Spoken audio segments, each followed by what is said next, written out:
Welcome back to Missing. I am Tim here today with Lance. Lance, how are you today? I'm doing fantastic today. Thank you so much for asking. I hope all the listeners are doing fantastic as well.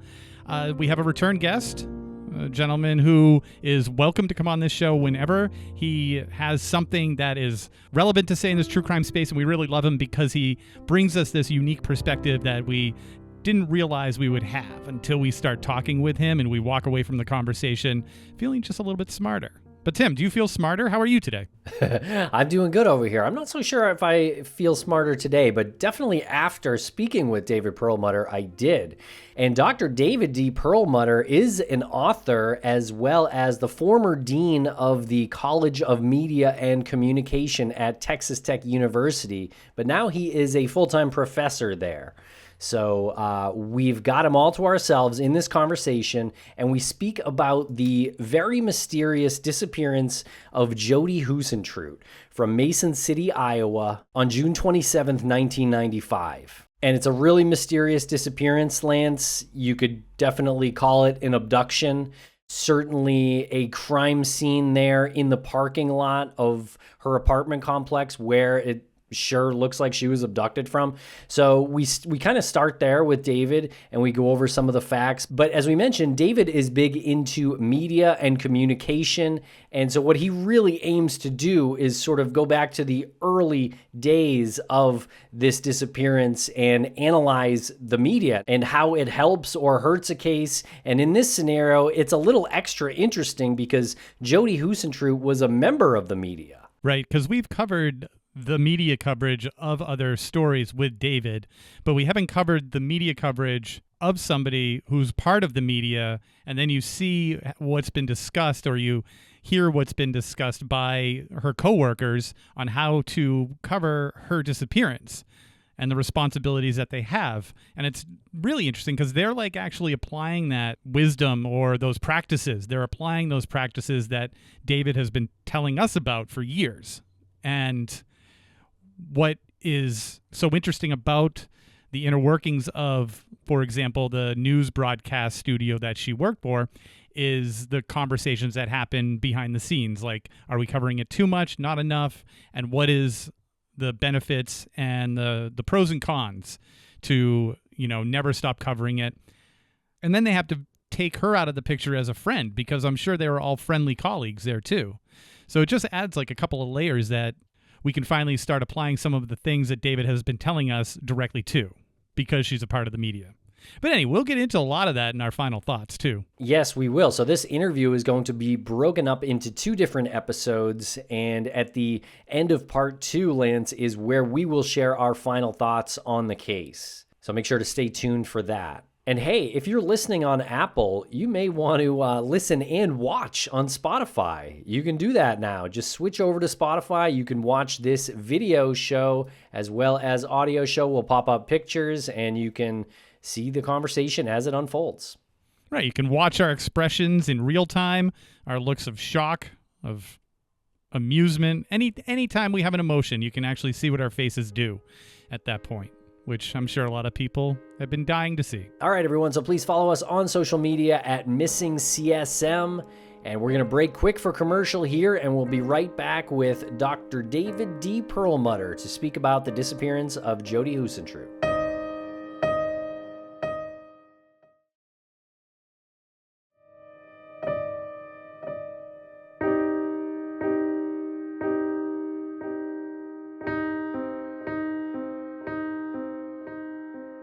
Welcome back to the podcast, Professor David Perlmutter. How are you today? Thank you so much. I'm very glad to be back among you guys. You're doing such a terrific job. So you've done like 1,000 shows, and it seems like only a month or two ago I was on one. You're really productive and covering so many interesting cases. Congratulations. Oh, thanks. It's always a pleasure to have you on. I always enjoy the messaging that goes back and forth as we prepare for a conversation with you on this show when we record with you, because everything is very, as we know in the true crime space, everything's very nuanced and there are a lot of layers to it, and you bring a really unique perspective to the conversation. But I mean, it's really redundant at this point, but would you mind introducing yourself to the audience? I'm sure they already know who you are, but there might be one or two who don't. Sure. My name is David Perlmutter, and I'm a professor of communications and media at Texas Tech University. And for about 30 years, I've been studying how the media portray war, crime, violence, and politics. I think that about covers it. I did write a book about 25 years ago now. Yeah, oh, okay, that's right. And still has not hit the New York Times or the Somerset, Maine bestseller list. But I did a study because I was very interested in the wild overrepresentation of police, detectives, law enforcement, mystery. And of course, now it's greater.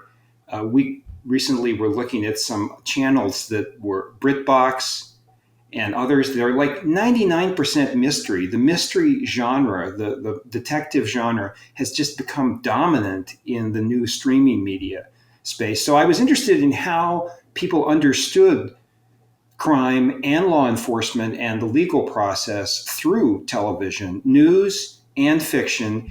I went to my local police department, rode along for a year and a half, wrote a book about their interactions with us, the public, and media stereotypes. And I also was a reserve officer in the police force. And so I've always just been interested in true crime before there was true crime, I guess, as a space in media. Well, your book has hit the Crawlspace bestseller list. It's gone triple platinum.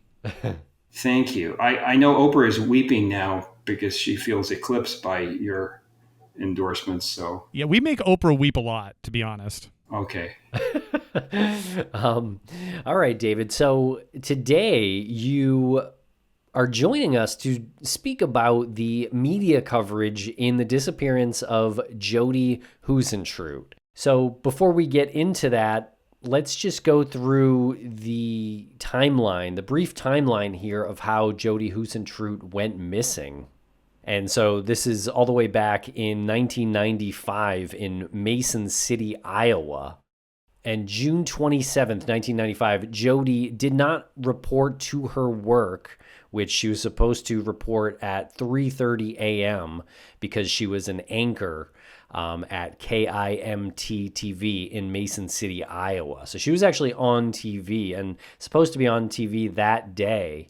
But around 4 a.m., her producer, Amy, called her and actually spoke with her. And Jodi apparently said she'll be at work in a few minutes. And Amy thinks that it sounded like Jodi overslept. But she never arrived. And around 7:13 a.m., another coworker calls back in to check with Jodi, see if she's okay and everything, and did not get an answer. And police arrived at her apartment complex around 7:16 a.m. that morning. And it was pretty quickly believed to have been an abduction, some kind of foul play here involved. But no answers all these years later. Yeah, and you've really introduced us to the basic facts. And what's interesting is now, more than 30 years later, because we just passed the 30th anniversary of Ms. Huisentruit's disappearance, we don't know that much more. This case is odd and anomalous for a lot of different reasons. Let's go to something really basic, which is Jodi was an on-air anchor. As you know, as technicians within media space yourself, there's what used to be called, I don't know if you still call them that, the talent who were on air. And then there's the production staff, the technicians, the people who typically were not visible either or heard in the case of radio. So Jodi was an on-air. She'd gone to journalism school. She was a wonder person in a lot of ways. She was very successful as a student. She was a very, very successful athlete, like every sport she played. She was a champion golfer. She was very well liked and very involved in the community. Back then, and we're going to almost another world. it's still the case in local news that you're expected as a local anchor, as a local celebrity, well known. You're in somebody's living room, or today, their phone, every single day sometimes. And she was on that morning show, so people would wake up and check the weather and see what's going on in town and what's going on the weekend. And so she was a very familiar figure. And this is a relatively small town in a small state. I think the population of Iowa itself is only about 4 million. And so pretty much it would be hard not to know her, at least by, oh, she's the woman on television. Maybe not everybody knew her name exactly. They were watching some other channels. And then from all the events that occurred where, like, she'd go to a golf tournament or something like that. So that setting is really important, because you've covered cases, whether it's Maura Murray or Brianna Maitland, where somebody who's an ordinary person who only in their own family and friend group would really know about, even the cases that become huge, like Gabby Petito, who was a sort of influencer before what happened, the terrible tragedy happened to her, still there's a sort of narrowness. But in Mason City, everybody knew of, and may have even, a third of the population might have met at some point physically, Jodi Huisentruit. So that's a really important setting. And not to give an academic speech here, but we have a lot of research from the last 50 years where people do feel what's called a parasocial interaction with people on television. I'm old enough to remember soap opera stars who would be in a villainess in a soap opera, and they would do evil in the soap opera. They were an actress who was just doing a really good job portraying an evil villainess in a soap opera. But if they go to the supermarket, somebody would walk up and say, "I can't believe you broke up that marriage. You're such a horrible person." So we've always had this attraction. That's why we go to a movie. Some people are big fans of Tom Cruise or Sydney Sweeney. that we've always had stars that we felt some kinship to, even though they don't know us or we know it personally. That's true of politicians. It's also true of people in the news. And obviously, people in the media use that to the advantage, is like, well, just like you guys are popular and people want to hear you, and they tune in to hear you. They pull you up in their podcast software to hear you. They want to hear you. It's not just the content, it's the messenger, right? The dark side of that is what we're going to look at, because there's a lot of speculation about to what extent Jodi's job had an influence on what happened to her or not. And I think it's coming down pretty heavily that there probably is some connection to what she did for a living, which is very different than most of us, and what happened to her. Like, how so? Like what? Like a direct connection to what she did? Like someone out there was influenced, or someone she worked with? Well, okay. So this case is not just it's not just an onion with many layers. It's like an onion buried 300 feet in the ground with like a million years of strata on top of it. Because if you go to the reputable sources, and I want to shout out to findjodi.com. Findjodi.com was founded by people who knew Jodi in the news industry and others who were concerned that her case was not being solved years ago, and they wanted to do everything possible to get the facts out there, to help the police investigation, to help people not to forget about this young woman who, we don't know what happened, but tragically her career and her life probably was cut short. And so if you want the absolute 100% established facts, and then the maybe facts that are being speculated on, and the outright just not truths, go to findjodi.com. They also have a podcast. They don't put up new episodes very often, because I think that they've said their ethos is to only go on air when they've got something really new to talk about. So that said, I want to take a moment and take a look at the initial news coverage, because another different thing than some of the cases you've covered is that there was almost no delay between something is wrong and what actually happened. As you said, Jodi was scheduled to go on air, just a normal morning for her shift. Her producer, Ms. Amy Kuhns, Kuns, called her. Although it's interesting, even there we get a little bit of question marks. I've seen people say, no, it was somebody else called her or somebody else called her later. But anyway, we know somebody, Amy Coons, talked to her and testifies that she thought that Jodi had fallen asleep and had not woken up yet for when she usually came into the studio. And that had happened a couple of times before. I mean, just imagine a job you have to get up every day for like 5 days a week, 6 days a week at 3:30, and be ready to go on air and talk to everybody in town. That's tough. It's tough. It's a very tough lifestyle to be able to do that. And then she didn't show up. They did not call the police right away because they were preparing for a show. They made the assumption that Jodi Huisentruit went back to sleep.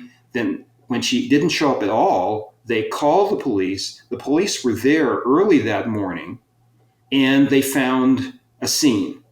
And Tim, I'd like you or Lance to describe a little bit what you described last time in your show about what the police found.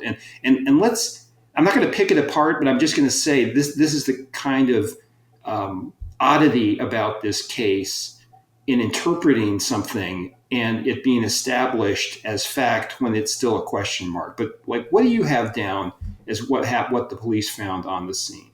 Yeah, so Jodi's red Mazda Miata was found in the parking lot of her apartment complex, which was in downtown Mason City.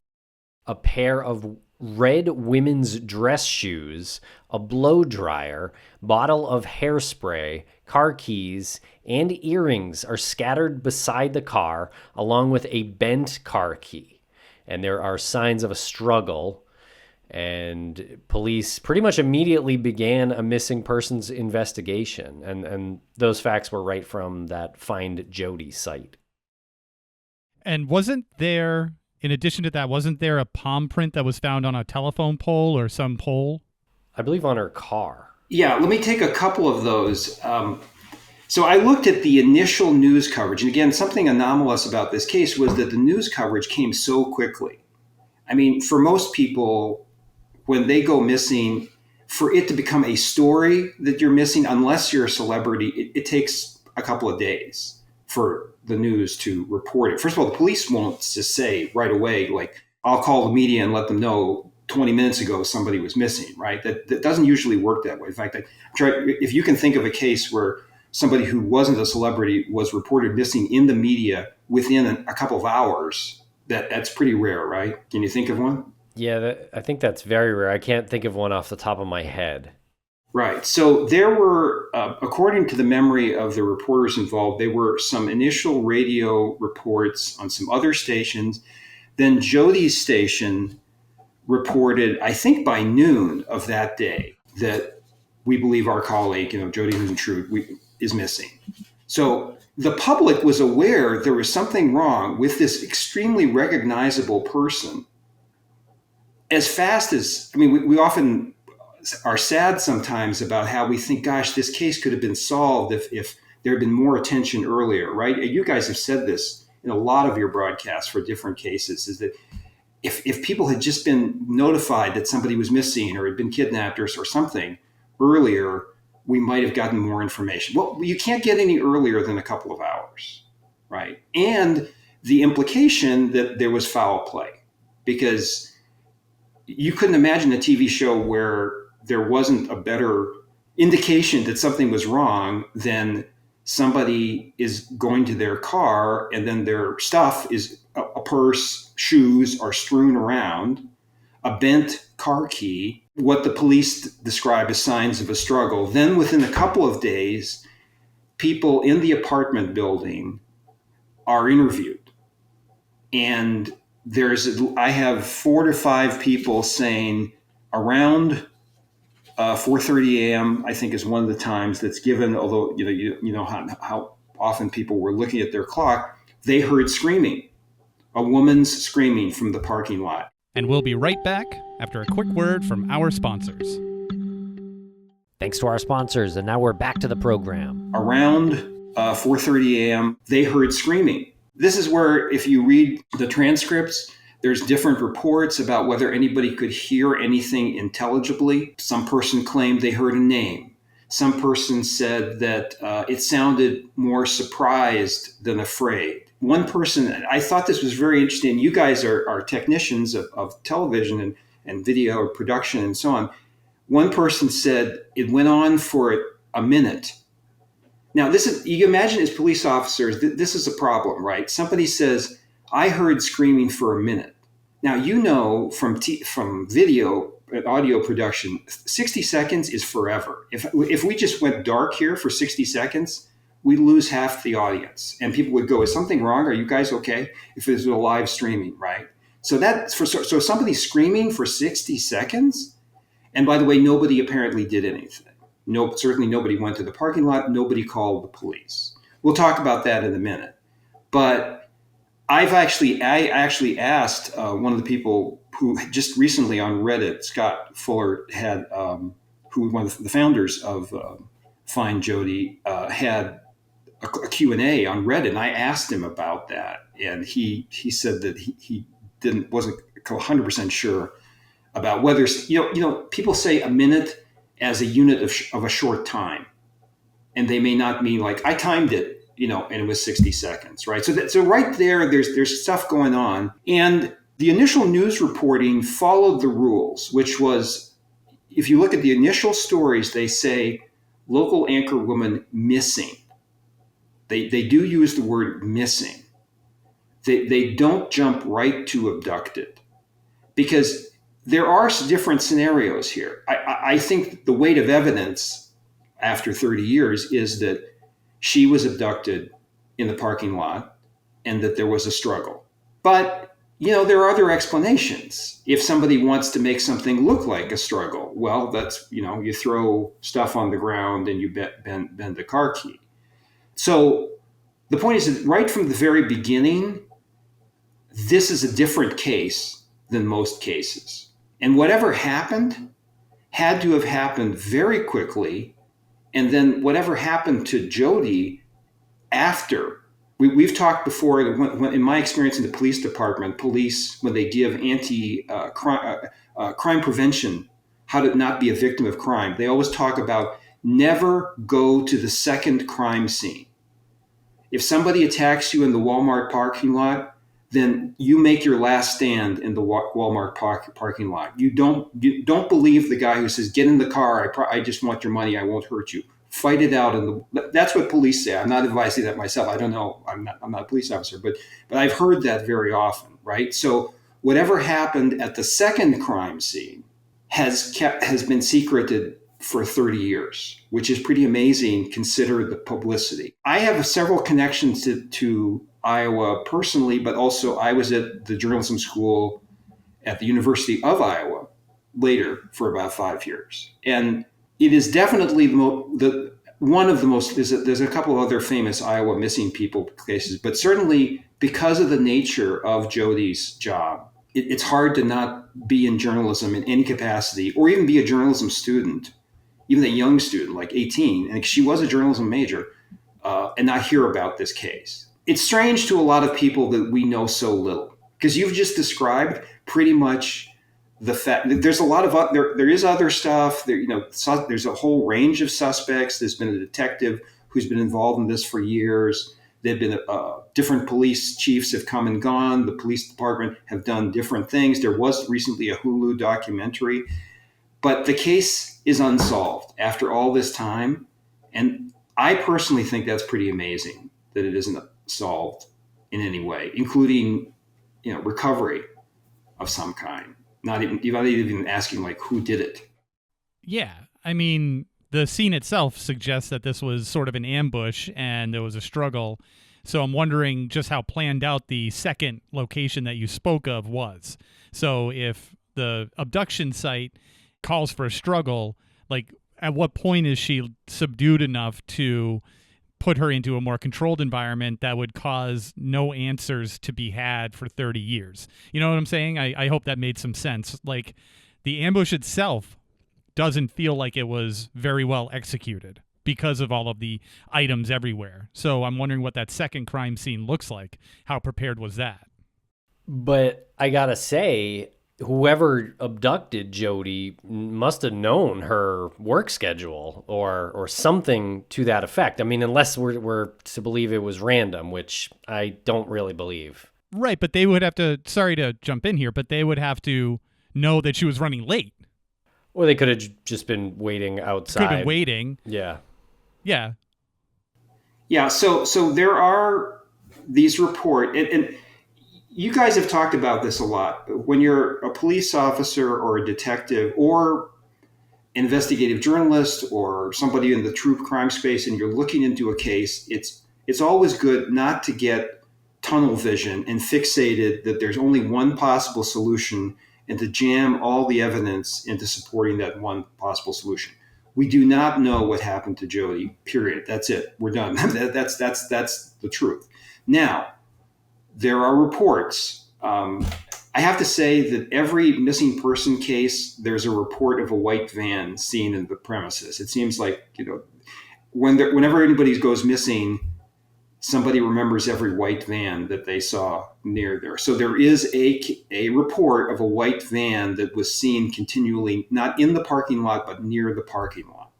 There's a report of like beer cans being seen near where the white van was. So there is some indirect, soft evidence that maybe somebody was stalking her. Her schedule, in terms of when she appeared on the air, would be general knowledge. I don't think it wasn't a military secret how early people had to leave. She was in an apartment building, so anybody looking out their window day after day, week after week, at a certain time would notice her rushing out to the parking lot, with her shoes and her purse and getting ready and going. So it wouldn't be hard for anyone to know her schedule with just a little bit of observation. Now, there's a lot of wild cards here. She was late, so she wasn't on schedule, right? So you're thinking somebody who's a total stranger stalking her she didn't emerge at her normal time. And if you're a total stranger and you're in a white van in the parking lot, you're always worried somebody's going to drive by and see you. Police are going to drive by, right? And early morning, you never know, right? Why is that van parked and exhaust coming out or something like that? Your level of risk rises there. So yeah, there's some thought that like it would be somebody who knew her schedule, but a lot of people knew her schedule. And then, as you guys know, sometimes there's just bad luck, right? So the crime of opportunity, as far as I know, has not been ruled out. Of just somebody was there. And some of the suspects that have risen and fallen or risen are still suspects are people who've been convicted of similar crimes. And again, Find Jodi has done a very good job of looking at some of them and eliminating some of them. But you look at some of these people who are serial rapists or serial murderers, sometimes they have no planning at all. It's just opportunistic. You did the case of the Native American women on a highway that were disappearing at a very high rate. I'm blanking now where that highway. Amber Tucaro. Yeah. Yeah, the Highway of Tears. Yep. And I don't think the culprits in that case, I'm honestly forgetting the circumstances. I don't think that they did some elaborate planning. They just drove along and waited for somebody who they looked at was alone and vulnerable and did their horrible thing, right? Yeah, that's correct. That was, I think, pretty random, maybe a hitchhiker, trucker stop kind of scenario. Yeah. So that's interesting. And again, the media at first did their job correctly, which is to say she's missing. Now I've noticed, because I listened to a couple of dozen other podcasts and I read a lot of newspaper, magazine, TV coverage, the word abduction is always used. And I guess, again, it's one of those things where like, I don't see the scenario where this is Jodi deciding to disappear, which we talked about in some of the other cases you covered, that there's I always like to say non-zero chance of an anomalous phenomenon of somebody just deciding to disappear. I think it's so close to zero as to be effectively zero, but we don't actually, I don't think anybody can prove 100% that she was abducted. But whoever did it is either extremely lucky or this was a master crime, because of course we don't know whether this person is still alive. We don't know whether they're in jail for another crime, right? Whether this was the only crime they ever committed, but this one has not been solved. And we'll be right back after a quick word from our sponsors. Thanks to our sponsors, and now we're back to the program. Can we talk about what she was doing in the days prior to this? She had the golf tournament. She visited a friend's house, watched a birthday party video. Is any of this relevant to the scene of the, I guess, alleged abduction or theorized abduction? Yeah, that's really interesting. And you guys know from covering 1,000 cases, everything is relevant until it isn't, right? You just don't know. We've given the example of like, if any one of us went missing tomorrow, there's probably something odd we did that day or something happened, which in retrospect, wow, is that connected to the disappearance or something like that? And you as well know that there have been cases that have been solved and long-time theories that actually had some evidence have ended up being completely irrelevant. June 27th was when she disappeared. Tuesday, June 27th, 1995. I have a timeline here for her for just the couple of days where over the weekend she went actually not very far from where I lived in Iowa. She went water skiing on a boat. There's a gentleman named John Van Zeiss who's just passed away recently, who has always been, and I'm using the exact term that police use, person of interest. He was a personal friend of Jodi. I think it's worth saying everything is an allegation at this point, but he did appear before a grand jury. There's a grand jury, I forgot, a warrant for him that's resealed every year because the police say there's something in there that they, even after his passing away, they want to keep out of the public eye. The attorney for the county has reapplied every year. John Van Zeiss was a friend of hers. Some people say that he wanted to be more than that. He was a gentleman who was, I think, was 20 years older. He had a boat that he named after Jodi, which is something that you don't think about happening too often. Not too many friends I know will name a boat after me or something like that. But it's not. Again, it's not indicting him on a murder charge. Jodi anchored the news on June 26th, the morning before, and her slot was 6 to 7 a.m. So she was the wake up anchor woman there. 9 a.m. Now remember, this is these poor people have to wake up at 3 o'clock. 9 a.m. attended a golf tournament. There was a rain delay, but she socialized at a local country club. 3:15, she went home, changed.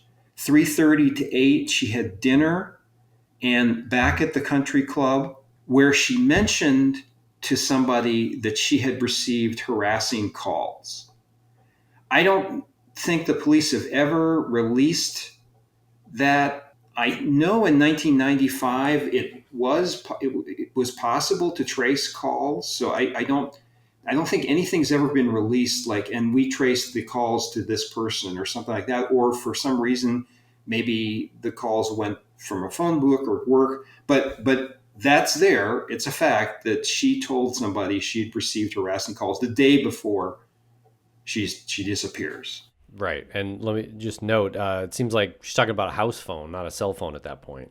Yeah, we're assuming that was not a cell phone at that point. In fact, I'm one of the things I've never seen 100% confirmed, I don't think she had a cell phone because, first of all, when they call her, they would call her at home. They wouldn't, and nowadays, of course, everybody would just call their cell. Even at that time, for a professional, you'd call the cell. So I don't think that there was a cell phone involved. And 1995 was kind of early for cell phones to be so commonplace that everyone had them.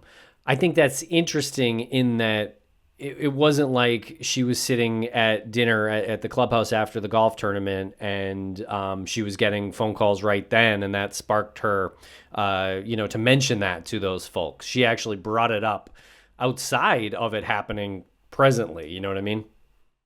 Yeah, yeah, and there was also one of the facts is that she had discussed taking self defense classes.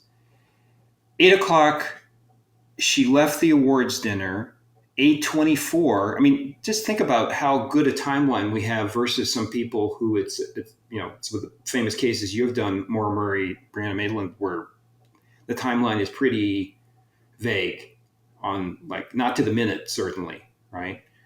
And so 8:24 called a friend in Mississippi and sounded cheerful.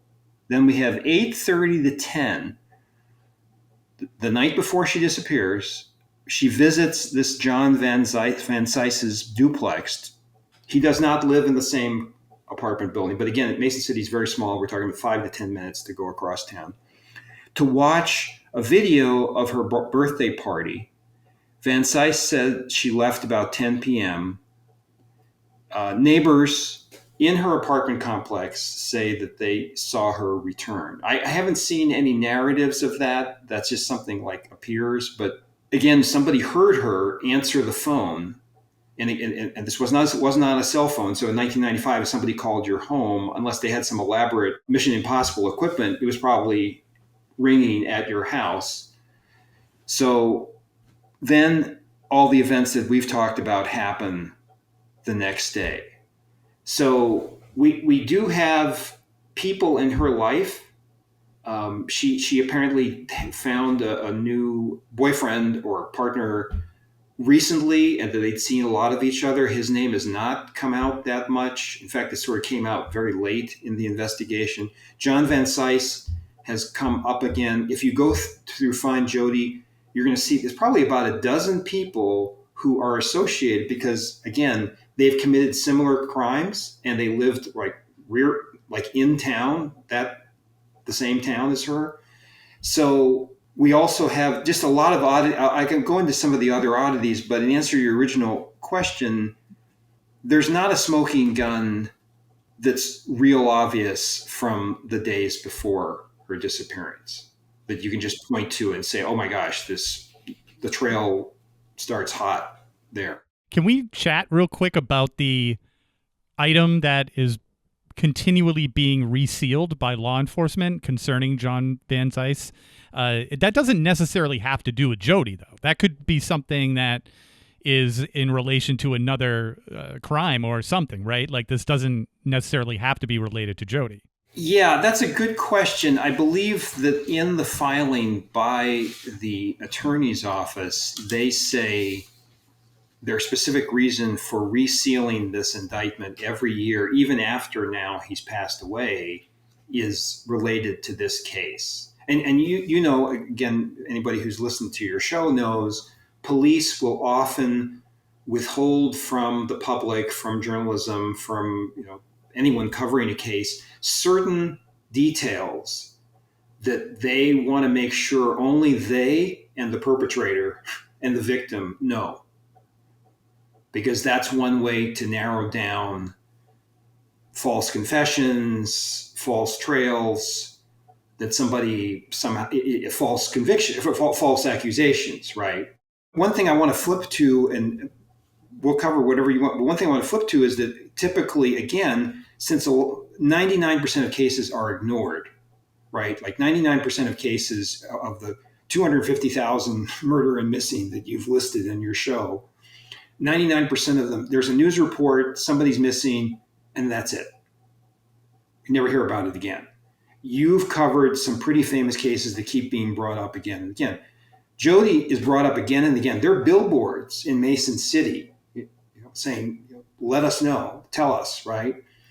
So a lot of clues have come up over the years, a lot of accusations, a lot of alleged evidence. The police have been given a lot of information, but nothing has happened in terms of a conviction. And now 30 years passing, you almost wonder in these cases whether there is such a thing as too much publicity, too many people feeling they want to get involved in this and reporting something that either may be false or may be completely unrelated to the actual crime. That's definitely an interesting idea. Is like if a case does get too much publicity, is there a point where it starts to go the other way and be unhelpful as opposed to helpful? Yeah, I don't know about this case. I would say that's probably not the story here, but I don't really know it enough to know. But I do know that this Van Cise guy seems pretty suspect to me. Can you repeat again? Jodi went to his house to view a videotape of her birthday. Yes, he had thrown a surprise birthday party for her a little while before, and he'd made a video. This is 1995, so you imagine, you guys probably, well, I don't know whether in your cradles you held video cameras, but they were big deals, to have a video camera with a videotape and record it, and then to edit it to make a combined story, especially pretty quickly. That was a big deal. So she went over there, she saw it. That's his testimony, is that that's the last time that he saw her. You could do several podcasts just on his case. And again, we're not making. He's passed away. He developed apparently Alzheimer's and then died recently. I forgot the exact date of his death, but it was very recently. He showed up when the police were there in the morning of the disappearance. And allegedly he said, "I'm the last person to see her," or some variation of that. Now that's a very good example, going back to the 1 minute, where somebody says something and in a TV fiction drama, or when you're playing sleuth, you go like, boy, that's a suspicious thing to say. "I'm the last person who saw her." Did he say last person who saw her alive? I see some different reports, but let's just say even if he just said, "I'm the last person who saw her," that's suspicious, right? I mean, I would sit up and take notice if somebody phrased it that way. He couldn't know that was true unless he killed her. Yeah, but then people just say stuff, right? Like that they don't necessarily mean in the literal sense. I mean, there's no question he's the last person to have seen her for any extended period of time, and then he shows up at the scene. There's no question he was on Mason City Police's radar as a person of interest for his entire life after that. In fact, people have talked about, I mean, he may have been completely innocent, and if so, he said that his life was ruined by association with this, and you think he really did care about Jodi. It's like a double whammy if he was completely innocent. So we don't know, right? Because the case hasn't been solved. What do you make of the 2017 development when law enforcement filed to have a GPS device placed in 2 of his vehicles? Yeah, and those were 2 vehicles that he did not have, that did not exist at the time of the crime. Right. So they were trying. He, as I recall, and again, findjodi.com has this sequentially, but like he moved to Arizona. He had to come back to Iowa for a different reason, including being called to testify, right, and being a person of interest. And so they put GPS on his vehicles. And I think, again, I'm not in the mind of the police, but it seems an inference that we can make that they thought there was a possibility he might go somewhere. I don't want to speculate on where, but you just have to jump to, like, he would go to where the second crime occurred. Again, we use these terms of like the first crime, if it's correct, the first crime was abduction, may have been murder, but the second crime was covering up a murder, or a murder and then a cover-up of a murder. And so that's a pretty strong feeling, like for police to do that. They have to really, really be committed to him as a suspect to do something like that. Because you just don't, as a police officer, you just don't get the GPS device, put it on the vehicle, and say it's part of your investigation, right? You need to file for the approval, for the search warrant. There's a whole process, and you're not going to do that if you don't, like you said, have a really strong feeling. Thanks a lot for listening. Don't forget to like and subscribe. We'll be back tomorrow with part 2.